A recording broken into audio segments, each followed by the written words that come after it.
조선시대의 대표적인 전투함 하면 거북선이 떠오르시겠지만 실제로 조선시대 해군의 주력 전투함은 판옥선이었는데요. 거북선이 거북이의 등딱지 같은 판을 둘러 돌격선처럼 사용된 것에 반해 판옥선은 더 많은 군사들을 태워 다양한 군사작전을 수행할 수 있는 다목적 전투함이었습니다. 일본 군선보다 더 많은 군사를 수행할 정도로 튼튼하고 거대해 이순신 장군님께 승리를 가져다 주기도 하였죠. 판옥선과 거북선이 조선의 해상 전투의 주역이었다면 현대 대한민국의 조선업은 세계 경제의 해상 물류를 책임지는 주역이 되었는데요. 한때는 일본과 중국의 공세에 1위 자리를 빼앗기기도 했던 우리나라는 2024년 1분기 수주액 기준으로 1위를 차지하며 다시 한번 조선업의 왕좌에 우뚝 올라섰습니다. 오늘은 선박에 사용되는 기술을 간단히 알아보고 한국 조선업이 다시금 세계를 향해하게 된 비밀을 파헤쳐 보겠습니다. 안달공학 출발! 캐리비안의 해적 원피스를 보면 거대한 해적선이 바다를 가르며 모험을 떠나는 장면이 인상적인데요. 하지만 폭풍우를 만나거나 불붙은 해적선 위에서 전투씬을 보면 어떻게 저 배가 아직도 떠있는지 궁금한 적도 있으실 겁니다. 해적 왕을 꿈꾸며 떠나는 배는 사실 엄청난 기술력의 결정체인데요. 여기서는 가볍게 선체 설계와 추진 시스템에 대해 먼저 알아보고 한국의 조선업이 다시 부흥기를 맞고 있는 이유에 대해 살펴보도록 하시죠. 먼저 선체는 물의 저항을 최소화하면서도 필요한 물자를 안정적으로 싣고 다닐 수 있어야 합니다. 물의 저항이 클수록 선박이 더 많은 에너지를 소모하고 연료 효율의 저하로 이어지죠. 따라서 선체의 앞부분, 물과 닿는 부분은 구형의 돌출부인 구상선수 구조물을 갖는데요. 구상선수는 선체가 나아갈 때 물의 흐름을 잘게 나눠줘서 물의 저항을 줄여줍니다. 또한 선체의 후방에는 선박의 방향 안정성을 확보하기 위한 길고 얇은 지느러미 모양의 구조물 스케그를 갖습니다. 스케그는 선박이 직진할 때에는 후방에서 물의 흐름을 정렬해 저항을 줄이고 회전할 때는 회전축을 중심으로 물의 저항을 받아 과도한 흔들림 없이 선박의 뒤쪽이 따라오도록 해줍니다. 해적들이 폭풍우 속에서도 침몰하지 않고 버틸 수 있던 이유도 바로 이 선체 설계 덕분이죠. 선체 설계의 또 다른 중요한 목표는 필요한 물자를 효율적으로 싣고 다니는 것입니다. 이를 위해 선박의 바닷가 측면에는 이중벽을 설치하여 화물실이 외부 충격으로부터 보호받을 수 있게 하는 이중 선체 구조를 채택하는데요. 이 구조는 특히 유조선이나 LNG 운반선과 같은 고위험 화물을 운송할 때에는 필수적인 구조입니다. 또한 화물의 효율적인 적재를 위해 화물칸의 크기와 구조를 표준화하는 모듈식 화물칸 설계도 사용되지요. 하지만 무엇보다도 선박이 해상에서 안정적으로 떠다니기 위해선 화물의 무게 분배가 필요합니다. 최신 선박에는 이른바 선박 자동 제어 시스템 (Integrated Ship Automation System)이 도입되어 화물의 상태와 위치를 실시간으로 모니터링하고 물탱크나 연료 탱크의 양을 조절해 선박의 균형을 유지할 수 있도록 하고 있죠. 이러한 선박 자동 제어 시스템은 그 밖에도 GPS나 레이더, 전자해도의 장비를 통합하여 항로를 조정하는 항해 시스템,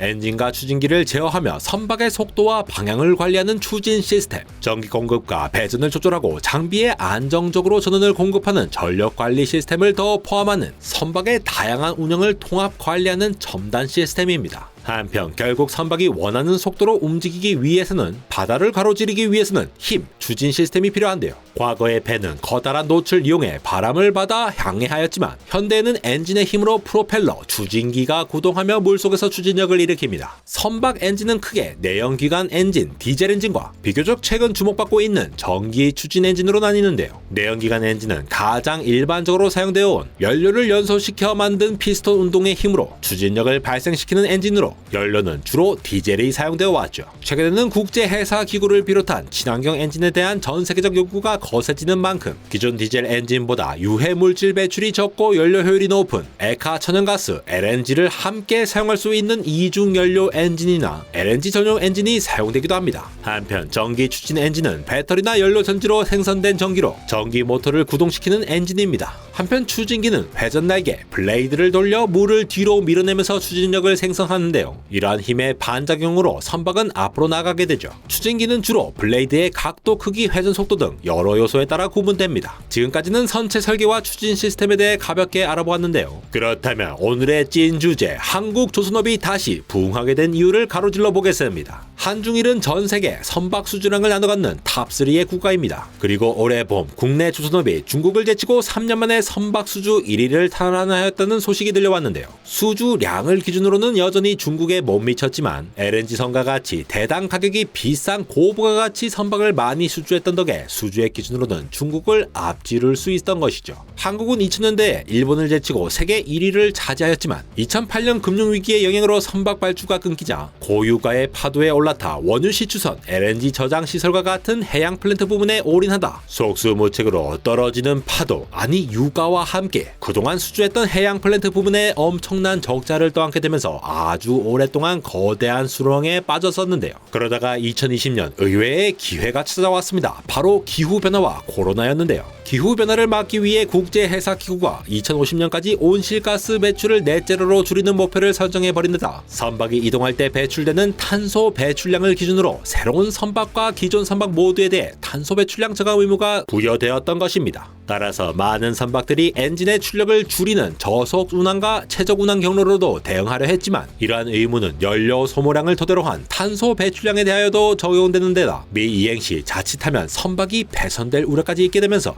근본적으로 연료부터 뜯어 고친 새로운 배, 친환경 선박에 대한 수요가 강하게 떠올랐던 것입니다. 이런 친환경적 움직임에 EU가 빠질 수 없겠죠? EU도 이해지지 않고 선박들에게 그렇게 탄소를 내뿜을 거면 탄소 배출권을 사서 내뿜도록 하고 있는 데다 선박들이 사용하는 연료에 그린 수소와 같은 지속 가능 연료가 일정 이상 사용되도록 의무화할 예정입니다. 이러한 국제해사기구와 EU의 의무는 해가 갈수록 강화될 예정이죠. 또 때마침 코로나 사태로 급증한 해상 물동량 또한 신규 선박에 대한 수요를 급증시켰습니다. 배가 필요한 김에 이왕이면 다홍치마, 아니 이왕이면 친환경 선박을 주문했던 것이죠. 마침 대한민국은 그 오욕의 10여 년에도 불구하고 LNG 추진 선박 기술, 저온 저장 탱크 설계 기술과 이를 연료화하는 기술, 그리고 LNG를 안전하게 운반하기 위한 이중 선체 설계 기술에서 세계적인 경쟁력을 보유하고 있었습니다. LNG는 기존의 디젤 엔진과 비교해 연소시 탄소 배출량을 20에서 30%가량 줄일 수 있고 황산화물과 질소산화물의 배출을 거의 없는 수준으로 줄일 수 있기 때문에 LNG 추진 선박은 국제해사기구의 환경 규제를 충족시키는데 매우 유리하였고 비단 LNG를 연료로 사용하는 것뿐만이 아니라 LNG를 다룰 수 있는 것은 고부가가치 선박인 LNG 운반 선박의 수주에 있어서도 큰 경쟁력이었습니다. 특히 가스 상태로 LNG를 운반하는 것보다 부피가 600분의 1로 줄어드는 액체 상태로 LNG를 운반한다면 경제성이 크게 좋아질 수밖에 없겠죠.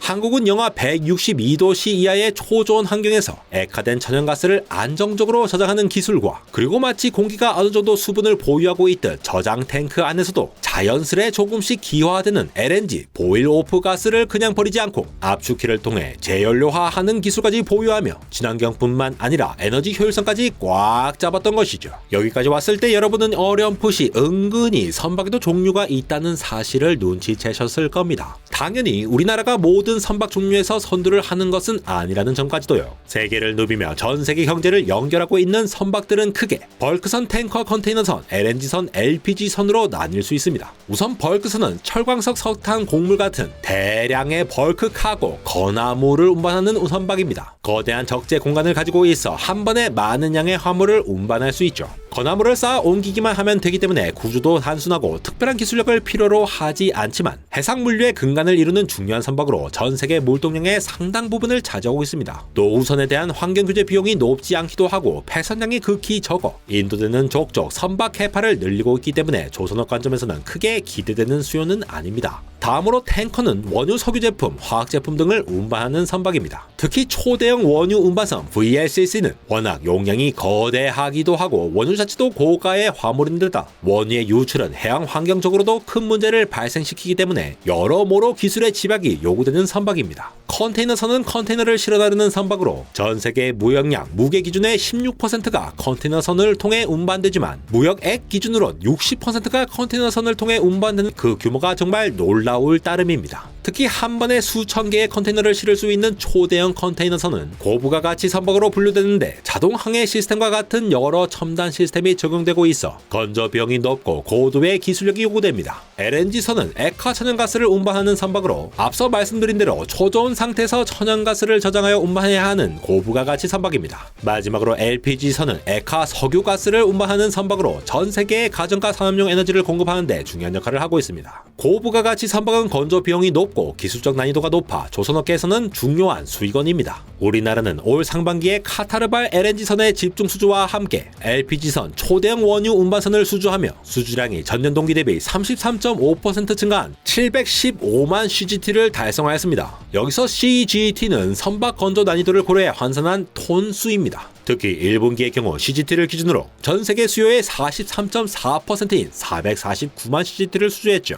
이러한 성과는 2023년도에 중국이 신규 선박 수주 점유율 60%를 달성한 직후에 달성한 결과라 더욱 의미가 깊었는데요. 중국은 2000년대부터 해양 진출 및 해양 강국 건설을 위해 지원을 아끼지 않아 왔는데 마치 도라에몽의 만능 주머니 같이 국영조선그룹을 중심으로 선박 해양 플랜트 특수선, 바다에 필요한 건 닥치는 대로 만들고 고치고 개조까지 싹 제공하는 것은 물론 설계사, 연구소, 금융사, 기자재사 등등까지 그룹 안에 품으며 국가 주도의 경쟁력, 특히 가격에서 강력한 경쟁력으로 중국만의 조선 해양 생태계를 구축하여 왔습니다. 이를 바탕으로 2002년엔 8%에 불과했던 선박 수주 점유율이 60%까지 파죽지세로 치솟았던 것이죠. 하지만 이것은 단순히 중국이 조선 해양업 생태계에서 주도권을 잡았다는 의미만은 아니었는데요. 중국의 이러한 국가 주도의 지원과 인프라는 군함 잔수원과 같은 특수선에도 그대로 적용될 수 있기 때문입니다. 무엇이 먼저인지는 모르겠으나 실제로 중국의 조선 해양업에서 주도권을 차지하는 동안 중국의 해군 규모 또한 동아시아에서 가장 큰 규모로 성장하였는데 그에 따라 중국이 보유하는 군함의 수도 미국이 보유하는 군함의 수를 앞질러 버릴 정도였습니다. 지난 2월 월스트리트 저널의 동남아시아 지국장은 중국 군사 전략가들이 중국의 조선업 우위를 바탕으로 세계 최강 수준의 해군을 건설 중이라는 우려 섞인 목소리를 내기도 하였고요. 중국의 조선 해양 굴기가 정부 주도로 미국 군함을 발주하기만 할 뿐 생산성이 없어 실제 건조하지는 못하고 있는 미국에게는 실질적인 위협으로 다가오는 것이었죠. 그래서일까요? 올해 초에 미 국방부가 발표한 국가 방위 산업 전략서에 따르면 미국의 쇠퇴하는 방산 생태계 재건을 위해 함정의 유지 정비 보수 MRO를 우방국에 위탁하는 등 한국을 포함한 우방국과 협업하는 내용이 포함되어 있었는데요.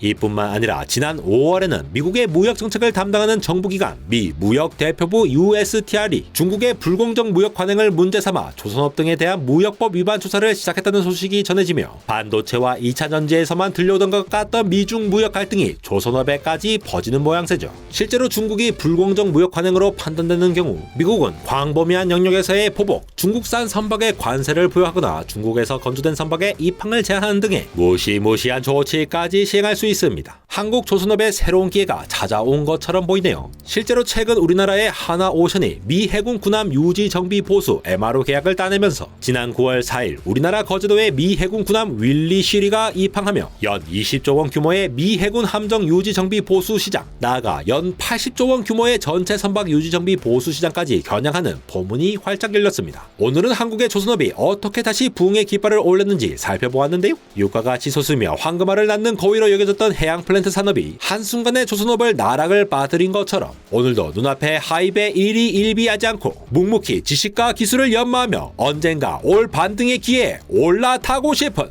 안내공학 에로였습니다.